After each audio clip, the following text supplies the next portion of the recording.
A antiga Israel queria que Jesus fizesse algo sensacional para provar que ele era realmente o Filho de Deus. No livro de João, capítulo 6, versículo 30, a multidão pergunta a Jesus: que sinal, pois, fazes tu para que vejamos e creiamos em ti? Eles estavam buscando um sinal para acreditar em Jesus após terem visto a multiplicação dos pães e peixes. Em outras palavras, Jesus responde: vocês estão buscando um sinal? Muito bem, eu lhes darei um sinal. Eu sou o sinal. Agora você, quando se depara com Jesus Cristo, qual é a sua reação? A reação dos escribas e fariseus foi de hostilidade. Já o povo dos dias de Nínive se humilhou e se arrependeu ao enfrentar e se deparar com Deus. E a pergunta que fazemos é esta: o que vocês pensam de Cristo? Quem é Jesus Cristo? Nos dias de hoje, muitos estão falando sobre Jesus em todos os lugares. Se discutem sobre Jesus e dizem: quem é ele? Quando Saulo estava a caminho de Damasco, perseguindo os cristãos, de repente uma luz ofuscante apareceu e o fez cair por terra. A primeira pergunta que ele fez foi: quem és tu, Senhor? Nós sabemos quem ele era. A voz que Saulo escutou era de Jesus Cristo, o enviado de Deus para resgatar a humanidade dos seus pecados, reatando assim a comunhão com Deus Pai. Sabemos sim muitas coisas sobre ele, que ele era um homem. Jesus era completamente humano, representava a humanidade, foi identificado e contado entre os transgressores. Teve fome, teve sede, se cansou, experimentou alegrias e chorou no túmulo de um ente querido. Sabemos que ele possuía todas as características de um homem, e ainda assim, a Bíblia diz que ele nunca cometeu pecado. Passou por todo tipo de tentação, assim como nós. Ele resistiu e venceu tudo. Ele era homem, mas, mais do que isso, ele declarou ser o único filho, unigênito, encarnado de Deus. De fato, ele afirmou sua pré-existência. A Escritura diz: no princípio era Verbo, e o Verbo estava com Deus, e o Verbo era Deus. Antes do tempo começar, ele já existia. Ele disse: antes de Abraão nascer, eu sou. Eu existo eternamente. Jesus se levantou e disse: eu sou Deus. Ele é, porque sempre existiu. De eternidade a eternidade, ele é Deus.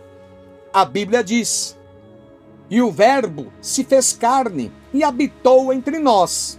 Em outras palavras, o Verbo, a palavra de Deus, o Deus eterno, se fez carne na pessoa de Jesus Cristo e viveu como um homem no mundo.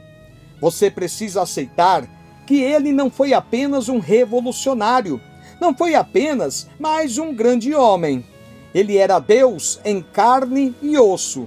E tudo o que ensinou, nenhum homem ensinou como ele. Se alguém lhe bater numa face, ele diz: ofereça também a outra. Jesus ensinou que devemos perdoar. Ensinou uma revolução na maneira como devemos viver, que não são apenas as ações exteriores que Deus julga, mas também os pensamentos e intenções internas. Jesus falou acerca de Moisés, quando ensinou sobre os mandamentos. Não cometerás adultério, mas eu vos digo, disse ele, se alguém olhar para uma mulher com desejo impuro, já cometeu adultério em seu coração. Ele disse: vocês ouviram o que foi dito aos seus antepassados? Não matarás. Mas eu lhes digo que qualquer que se irar contra seu irmão estará sujeito a julgamento. Ele elevou a ética humana ao mais alto nível e exigiu que vivamos esse tipo de vida, porque ele mesmo viveu esse tipo de vida. Como você explica Jesus? Jesus Cristo, tu és quem dizes ser? Ele acalmou o mar. Ele tinha poder sobre a natureza.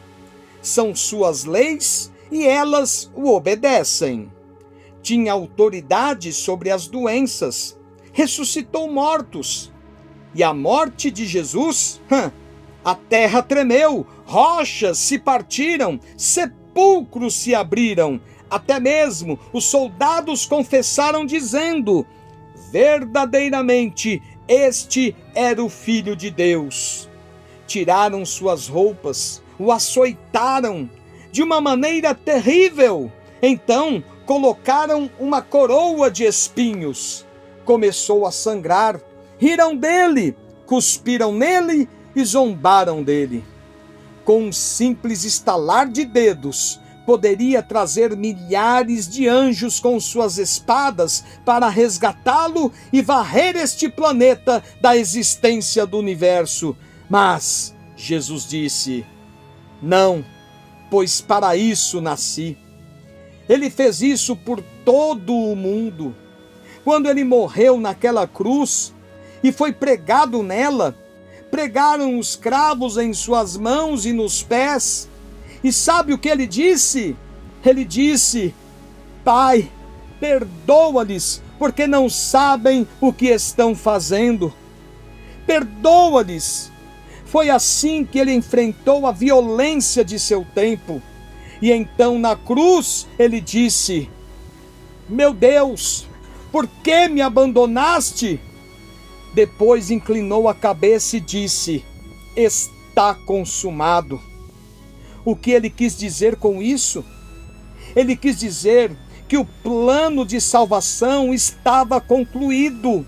Agora, Deus pode perdoar todos os teus pecados, porque Jesus terminou o plano de Deus para a tua salvação. Deus te conhece pelo nome. Deus olha para você como se fosse a única pessoa em todo o universo.